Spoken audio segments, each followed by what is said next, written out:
All right, what's up, everybody? We are back again, and our guest today is Dusty Carter. You know him from Kill Tony. He is a comedian, talent coordinator, and a producer, and just a fucking great human being that I got to meet this weekend. Welcome. Thank you, Perry. Thank you. Dude. We're doing it. We're really doing it. it. Listen, last minute, we're throwing it together. Yes, sir. How's your weekend been? Tell me, you're here for Kill Tony. Tell me what happened. It's amazing. You know, it's my first time in New York, and I knew that I wanted to have a spot to do comedy, so me and some guys, we set up the show on Thursday night, so we did some time, let the rest of the guys from Kill Tony have a workout spot, spread their legs, you know, stretch out, and get prepared for Friday and Saturday night. Yeah. Of course, we did Madison Square Garden. Tony and the regulars did Killers of Kill Tony, which I'm not really involved in that, but Saturday night, last night, we did Kill Tony at Madison Square Garden, and that was amazing. It looked amazing. I saw photos. Yes. I'm gonna wrap myself out. I was gonna try to sign up, but life happened and I missed the sign up. Next time. It looked like an amazing show, sold out. Sold out. Madison Square Garden. Crazy. Second time, 2 years in a row.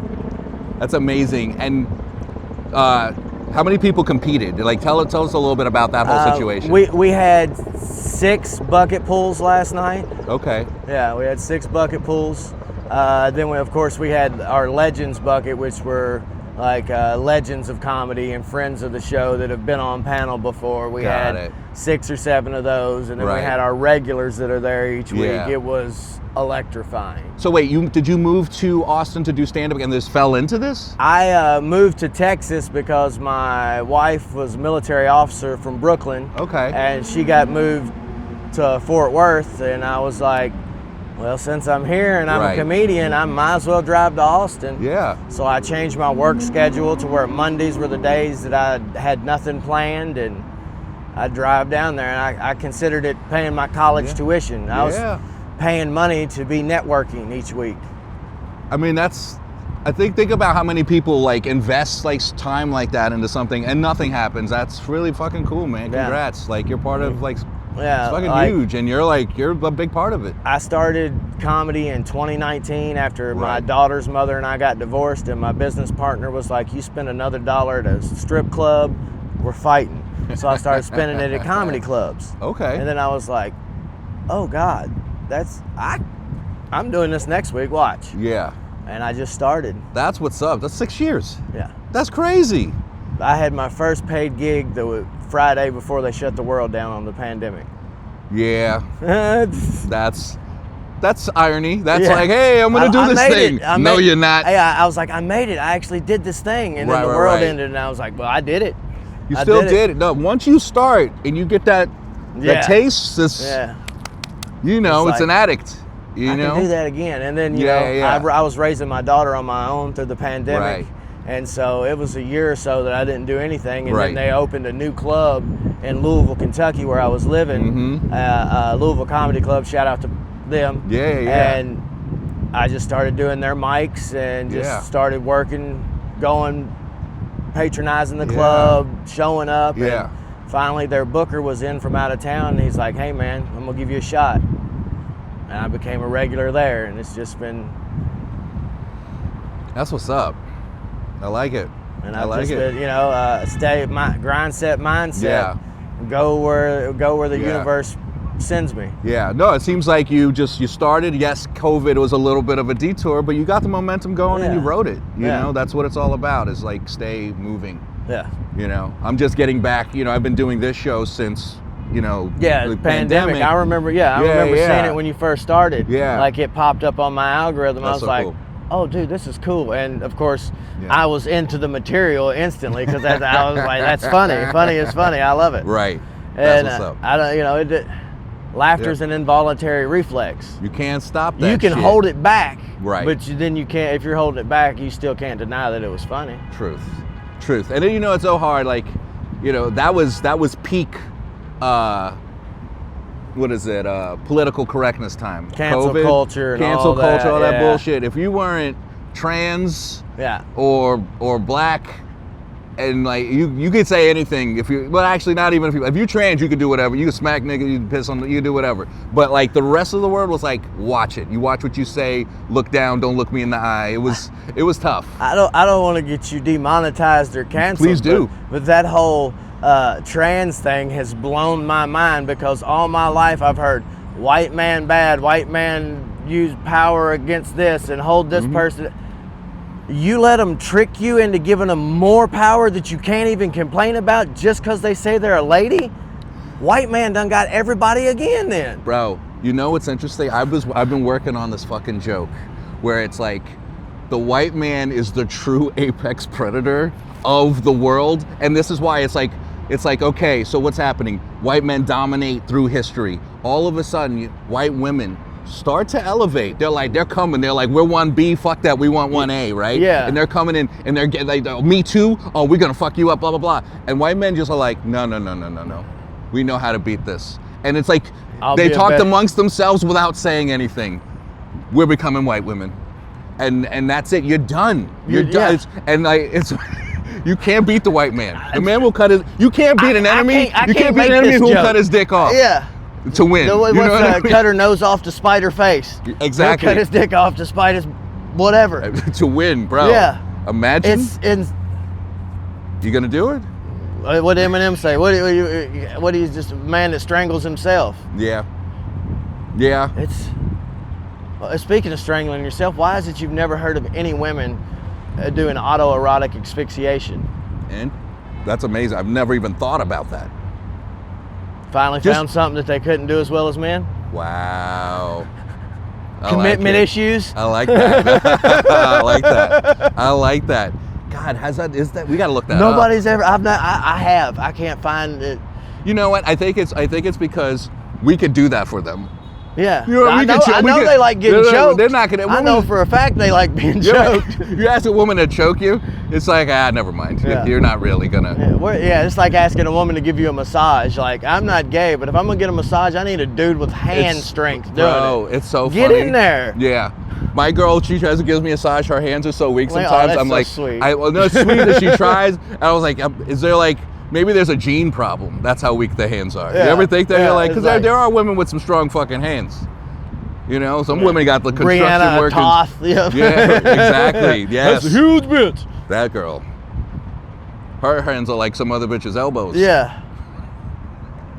You got any jokes you wanna spill on this show? I thought of this one earlier when we mentioned the trans jokes. Like, you remember those wacky inflatable arm flailing tube men? Of course. Yeah. Yeah. Those remind me of trans people. Because at first they were cool, but now every time you turn the corner, there's another one going, look at me, look at me. Wow. Oof. All right, we're good. He's starting hot. I like it. Okay. Do we do one for one? Yeah, we'll do one for one. Yeah, sure. Let's see. What do we got here? You know, and this is the thing. This isn't even a joke. Let that go. We talked to the helicopter before.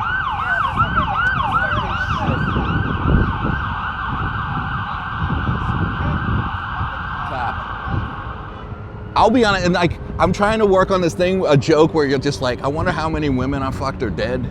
you know, you start getting to a certain age, you're like, yeah, you start seeing people on your Facebook page with in memory ofs. You're like, he was 2 years behind me in school. Yeah.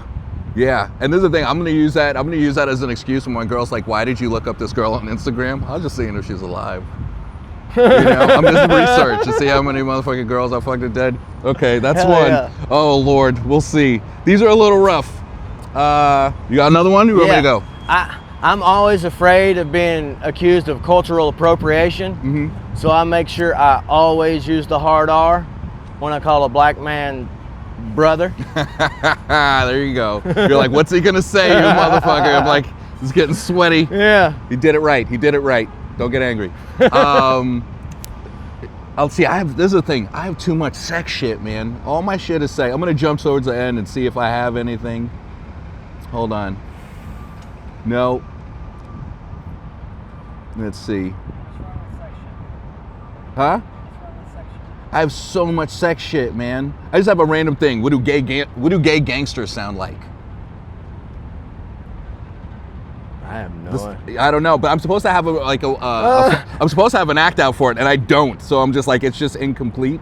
Yeah, you could come up with a good act out. You just have to go hang out in the new hood, because this new generation, they are still gangster, but they are gay. That's the thing. The new generation has low T, so they're like, everyone's kind of bitch ass. Yeah, Their taints are very small, tiny itty bitty taints and such.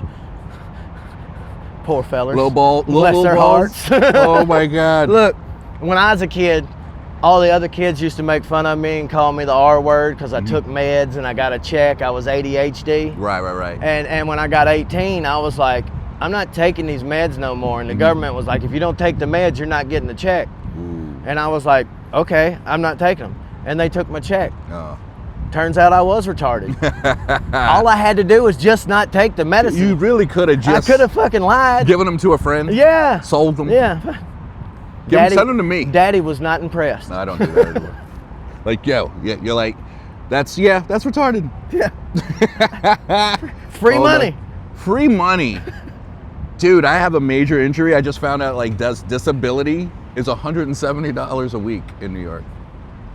So I was like, maybe I'll go. I'm like, nah.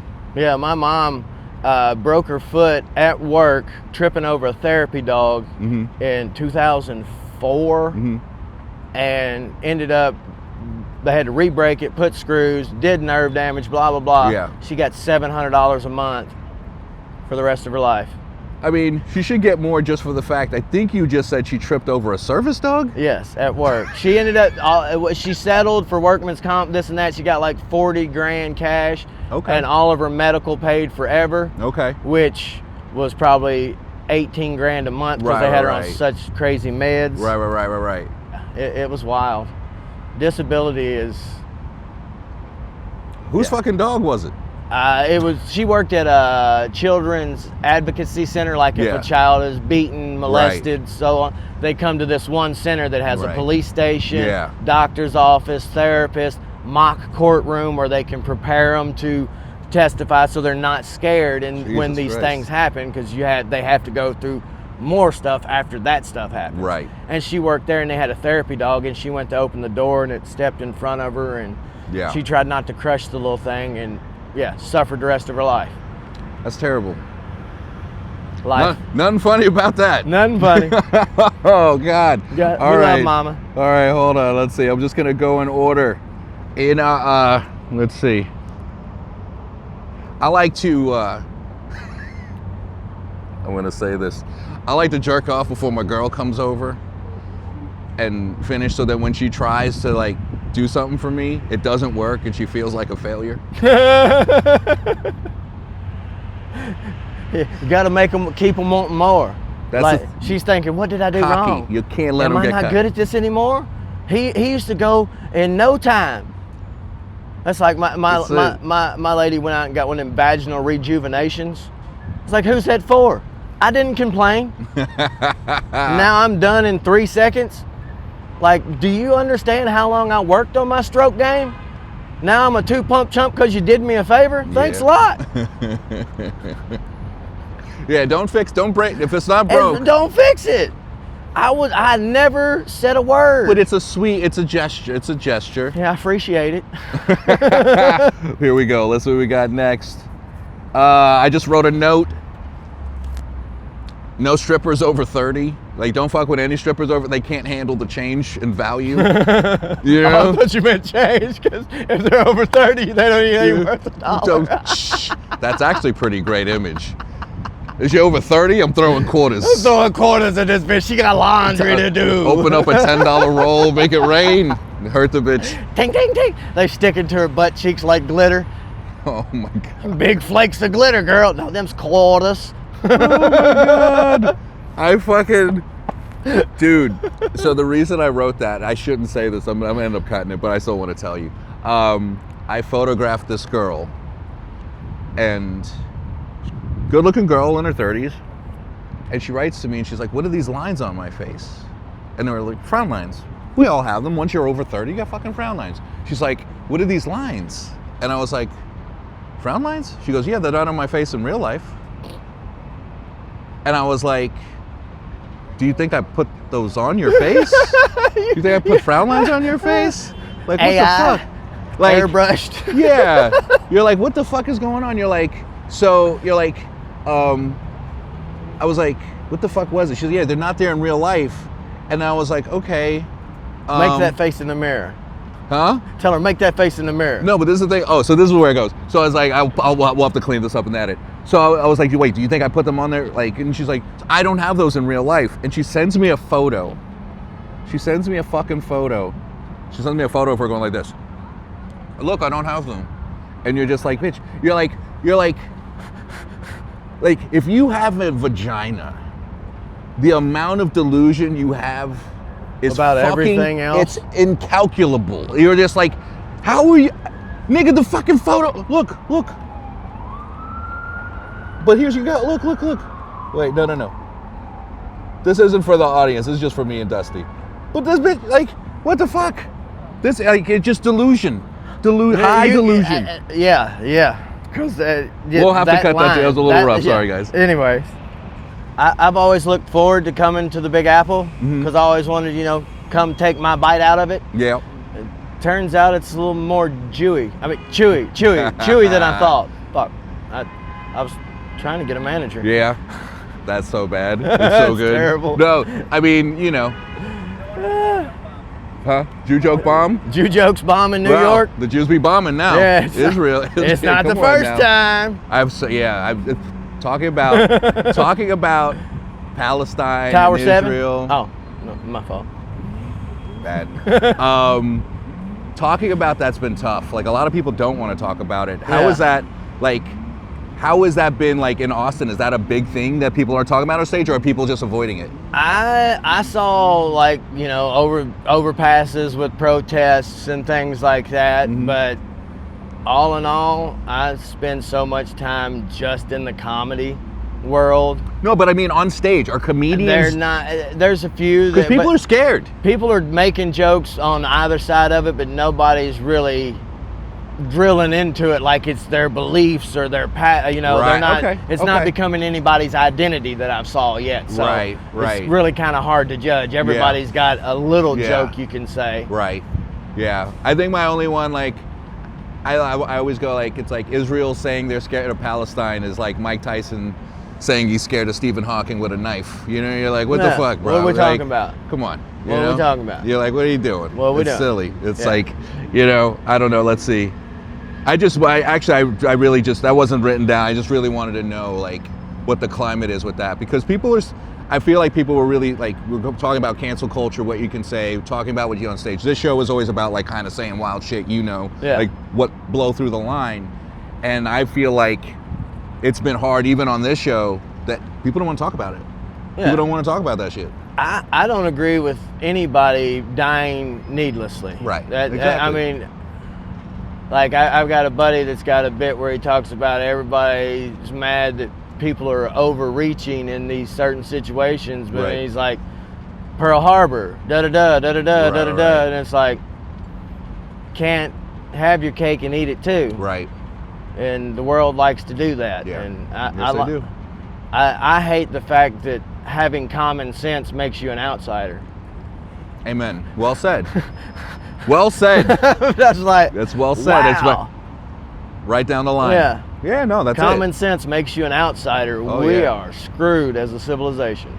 Yeah, we're getting there. It's a weird time. Yeah, like if you look back in history, everything's cyclical, and it's about time for the cycle to start over. Yeah. I'm just enjoying the ride. That's all we could do. We're here to watch it, watch the show. I mean, I've run a construction company since the day after I got out of prison in 2013.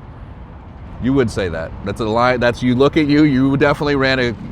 Yeah. You definitely look like a guy. I ran construction after I got out of jail. Yeah. I was going to college to be an airplane mechanic, and I was like, I don't want to work for the government. Right. And so I went back to doing what I always knew how to do growing up in the country in western Kentucky. So I grew up 60 miles north of Nashville, Tennessee on the Kentucky-Tennessee border. Right. But when I got out of prison in 2013, I moved to Louisville, Kentucky. Because I wanted to be somewhere with opportunities, which I couldn't leave the state, and that's the biggest city in my state. That's where you go. And so I went there, and that's where I ended up starting comedy, and I realized that doctors and lawyers, as smart as they are, can't fix a doorknob if the screw is loose. Yeah. But they will pay me well out of that $100,000 they made last week. Yeah. Yeah. Ta-da. Yeah. I was in Kentucky recently. I was in Paducah. Yes. Yeah, I was in Paducah where I was shooting. I wasn't doing stand-up. But I liked it. Paducah's nice. In 2007, 8, when the housing market crashed, I went and started working on a barge out of there. I rode the Mississippi River, Ohio, and Arkansas for a year. Okay. Yeah, it's funny. I was sitting in a barbecue place and I met like, what do they call him? Maritime engineer? Yeah. Yeah. We were sitting there. He's like, oilers and engineers. He's like, what are you doing here? I was like, well, what are you doing here? I was like, oh yeah, there's a lot of fucking water. There's boats and shit. Cool town. Cool. Yeah. A lot of fat people. Yes. A lot of fats. Yes. A lot of waddlers. Yes. Heavy. A lot of sugar intake in that state. A lot of fast food. Yes. Chick-fil-A was my friend. It was tough. I went to like the nice place and that was all right. And it was a family restaurant, owned by some people that have never been to New York and offered authentic New York cuisine. Yes, it was, Yep. That was pretty I know the place. You know? That's my friend's place. Yeah. That's so funny. That's so funny. TJ. TJ. That's funny. All right, let's see what we got. Back to jokes. All right, hold on. This one's dark. I'm going to go with this one. All right. I'm doing this thing and it's weird. I've gotten a weird reception on it. I go, if my girl died, like it would wreck me. It would wreck me how like if I had a retarded child that was like, it's severely like not okay, will never contribute to society or be able to take care of himself. I'd be sad if she died, like if God took that child away. But also, thank God, God took that child away. You know what I mean? Yes. You know, where you're like, fuck, but Yes, like, but, okay. Like if you find out your wife died and you're all sad and then you get a knock on the door and it's the insurance company, like with this insurance policy that you didn't know existed, you're still sad, but you're like, that takes the sting out of it a bit. Damn it. I wish. That would be, that's nice. Fuck. You know, it's sad my mom died this year. Look at that, that's fucking dark. Mine did too. She changed her fucking life insurance policy. Her husband got the money.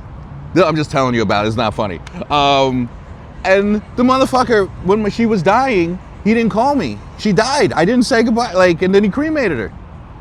And he got the money. Damn, that's ruthless. That's some ruthless shit. I think he killed her too. Yeah, that was my first thought. I just didn't want to say it out loud until you did. That's the South, Florida. It's Sam Suda, Florida. Yeah. Florida man's wife dies. And he's also a registered sex offender. We're just going dark. You and I, we're gonna have a very this is gonna be a jarring episode. So my stepdaughter called me a few weeks ago. Okay. And said her car wouldn't start, and I'm like, all right. I talked her through jumping it off. She hooked it up. She jumped it off. Everything went great. It was at that moment that I realized she's a lesbian. Wow. Yeah. Yeah. Straight girls ain't capable of that shit. It wasn't. 3 days later, she was talking about quitting her job and getting a job at Jiffy Lube. Then she called talking about trading her Jeep in for a Subaru. I talked to her yesterday. She said she done dropped a tranny. I was like, your fucking Subaru broke already? She said, no, some dude with tits was hitting on my woman. Amazing. That is a very Southern bar joke, and I love it. Dropped a tranny. I love tranny jokes. Jesus Christ. I can't say that. Well, as long as you put jokes at the end, I think we're okay. Oh, of course. Of course. Here, wait. I don't know if I normally have a tranny one. No. See, I have some crazy shit. This is terrible. I told this to my girl. I was like, if you have more than 5 siblings, your mom probably comes from getting cummed in.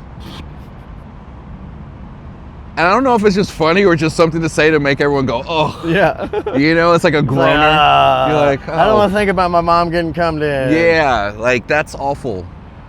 But that's how every one of us, guys. Yeah. Yeah. That's how we got here. Somebody came. I used to say that all the time. Daddy says they're all a whore but mama, and Daddy argues with me every time I say that. It's like, well, I hate to, but son, I hate to there's tell some things you don't know. All of them, even mom. That's how we end the episode. All of them, even All of mom, them, and we just even like mom. look and just stare off. Like you say, your mom passed away this year? Yeah. Mine did too in January. No shit. Yeah. Yeah, mine was March. Yeah. Yeah. How old are you? 45. Okay, I'm 49. So yeah, that makes sense. This is that age, you know, Yeah, it's where that it's like time. you start losing Yeah. people. And then her mom died 2 months later. Holy shit. Your grandma lived that long? Yeah. How old was she? 87. God 86. damn, that's good. My mom was 64. Cancer? Yeah. It's always fucking cancer. She knew about it for 2 years. My dad Yeah. died in 23. Then she found out about it a few months later and didn't Yeah. tell anybody. Right. And she didn't want to be. She's ready to go. Yeah. You know, her best friend was gone. She didn't like it here. Yeah, that makes sense. Yeah.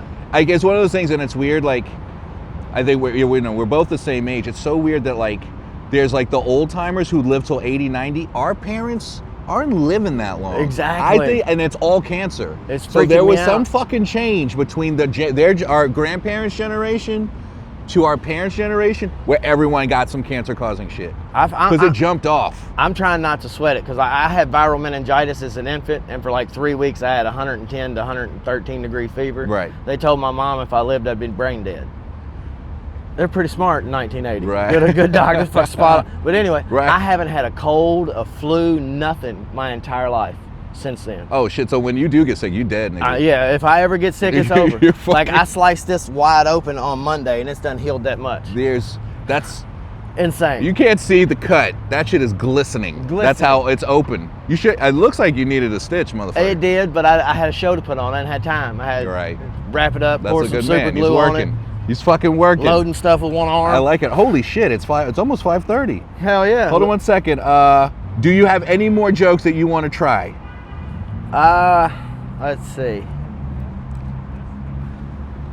I will make this clear. I have nothing against trans people. Okay. Okay? Like, I was on the street the other day and Yeah. I saw a trans lady walking down the street like a baby deer in her high heels. Mm-mm. And when she tripped and fell, I reached out to catch her like I would any lady. Right. But when she hit the ground like, oh, motherfucker, I was like, dude, are you all right? That is jarring, isn't it? Yeah. It's funny, the voice. The voice is the giveaway. Yeah, it changes. And why Yeah. is it like, it's the most like stereotypical version that a man can come up with a woman is the personality, what they pretend that fake, you know what I mean? It's a default. Yeah. It's like a default setting. It's like, I think there's a default black guy, gay guy, trans guy, Yeah. a trans girl, whatever. stereotypical- Sorry, Jesus Christ, I Yeah, fucked that up. the- I'm gonna get in trouble. We're getting in trouble. I'm not getting in trouble. They can't cancel me. They can't cancel They you. can't. You're lucky. I'm not important enough to be canceled. Where you gonna cancel me from? Nobody cares. Booking my own shows? Right. You're like, what are you gonna do? It's like, y'all don't come to my show anyway. No. Yeah. Motherfucker. Hold on, let me see. You're my age. I was like, another note, here we go. I was licking ass in the 90s. You know, before, you know, it was hip. cool. It was hip. And you know, it's like, I forgot I said that to someone. They were like, was it clean? I was like, after 3 licks. Yeah. It's clean. That's Yeah. it. You know, you go in and How many licks does it take to get to the center? it's exactly like a Tootsie Roll. Hold on, let me see if no, that's not fun. Hold on. Dating, you know about bad women. It's funny when you're dating a woman and like she's awful to you like 90% of the time, then you're like, fuck this, I'm leaving. And she's like, who did you meet? Yeah. And you're like, no, it's you, motherfucker, you're the problem. Yeah. All right, it didn't hit, it's okay. Who did you meet? What are you actually doing? Right. And Yeah, you're like, you can't just be leaving me. You There can't has to be you can't just be somebody sick of else. my shit. Yeah. Can't be my fault. Oh yeah. So we're now getting into this point where we're going to be able to live a lot longer. Like, we got AI and all the robotics. And I was like, look, if I could live forever, but they're going to put me in a robot body, I'm like, I want to keep my dick and one finger for fingering. Yeah. You know what I mean? You got. If you can't have, I don't want to be totally fake. Yeah, you can't be. I want to bring two pieces. That's not that. How are you still living if it's all fake? I mean, shit. That's the future. I don't fucking. I'm not. Yeah. If I was, if I can answer that, you think I'd be right here talking to you? Like, yeah, I don't know if I'd do it. Like, I'm ready. You know, at some point, I want to see what's after this. Yeah, that's interesting. I hear that. I kind of do too. I believe all of this is. You can call it what you want, the universe, God, simulation, whatever. We are whatever created us as version of artificial intelligence. Absolutely. But that thing was smart enough to lock us in something we couldn't escape and not make us in the room with him. I like that. And then when he's done, the ones of us that have been debugged through whatever process he deems necessary, you can get 3D printed out of there with him. I like that. That's a man who used to drink a lot, who does not drink anymore, talking. You know what I mean? I'm ready to go see what's after this. Yeah. I've learned to manifest and believe and focus my life, so I know there's something bigger than this. Yeah, absolutely. I know. That's all. Don't say some real shit. New York will interrupt you. New York will be like, you trying to drop some science, motherfucker? You trying to talk about, you trying to elevate some motherfuckers? You trying to give somebody peep some game, huh? No peeping game around here. We didn't, let's see, none of our guys, no one's waiting for us, right? No. We didn't talk about sobriety. Yeah, let's do it. I quit drinking July 5th, 2017. I just got shit on, I think. No. That means I'm telling the truth. September 26, 2011. Amazing. Yeah. What was the happening event where you're like, fuck it? I was in prison for manufacturing methamphetamines and stayed under the radar enough that they let me go to a halfway house to serve a 15-year sentence so I could go out every day and go to college. While I was doing state time, I was free from 8 a.m. to 5 p.m. and I was fucking that up, getting high. And on a Wednesday, I smoked some weed and I was like, oh, they can test for that. Yeah. And I cried myself to sleep Friday night praying, God, do something. I don't want to be this person anymore. Right. They woke me up at 4 a.m. and said, Carter, piss in this cup. We know you're clean. We don't feel like doing paperwork. And then a few days later, I was sitting in the basement of the Metro facility waiting to go back behind the fence with the rapists and the pedophiles. Right. And I prayed then, God, I'm done. And that was it. September 26, 2011. Amazing. That's a lot. And I went and did another 2.5 years in prison before he finally let me out. And yeah. Yeah, that'll do it. It's funny, I have so many questions about the manufacturing of meth because I fucking used to love meth. I used to love that shit. God damn. That drug is fucking tremendously. It is heaven and hell all at once. Fucking tickling you. The root word in Latin of witchcraft is called pharmaceutica. When you put meth together, the way I did it, it becomes this blue-white amalgamation of a ball and a sphere that is spinning in every direction inside a liquid all on its own with globs of molten metal that is shooting lightning bolts from one side to the other floating in ether. If that's not witchcraft, I don't know what it is. Yeah. I want some. Sobriety over. That's amazing. You're a very interesting person, my friend. Well, thank you. Yeah, man, that's wild. I mean, I was just like, I started doing stand-up in 2010. I knew I had a drinking problem in 2009. I started doing stand-up in 2010, but then I realized from like 2010 to my sobriety, I was really drinking and kind of doing stand-up, not doing stand-up while I drank. You know what I mean? It was like, it was kind of what I did while I was, you know? And then finally I was just like, oh yeah, I'm 41. I'm like, I'm not, all the stuff that I'm talking about doing when I'm high, I'm not doing it. So I was like, I got sober and I was like, all right, I'm gonna I'm gonna fucking make a music album. I made a music album. I'm gonna become an actor. I became a fucking actor. But it was like, I will say, those last month, you know, there's always some kind of terribleness that happens right before you're like, I'm fucking, like something kind of has to smack the shit out of you. And I was like, I'm gonna quit on July 5th. And I'd said it months before. I went to LA, I did stand up, I had fun, it was great, I had great sets, all this stuff. I come back and I was like, I was drinking, I was puking, it was awful. Like just puking every day. Yeah. Like crying every day. I was sick. I don't think I had a solid poop the last 2 years of my fucking sobriety. It was so bad. And then what really got me, my next door neighbor was like a Vietnam vet and he was dying of cancer. And I saw him at the gas station. I was like, hey, Ron, you all right? And he was like, you know. And I was like, yeah. He goes, the question is, are you all right? Because he was my next door neighbor and shared the wall. And I was like, oh. And I was like, oh. The dude dying of cancer, probably on chemo meds, yeah. He worried about me. Worried about you, because you sound so bad. I was like, oh, shit. Yeah. But that helped. Yeah. And then he died. He died like right when I got sober. Hey, So. But he did something for you before he left. Kick you in the ass. Nigga, stop. Yeah. You know you ain't got to live this way. Yeah. And that was it. That's what and I try and explain that to people that have so many problems. Yeah. Read the first 164 pages of the big book. Yeah. It's drugs and alcohol are only mentioned in the first step. Yeah. Everything else is about a whole new way of looking at life. Change a different way of living. Yep.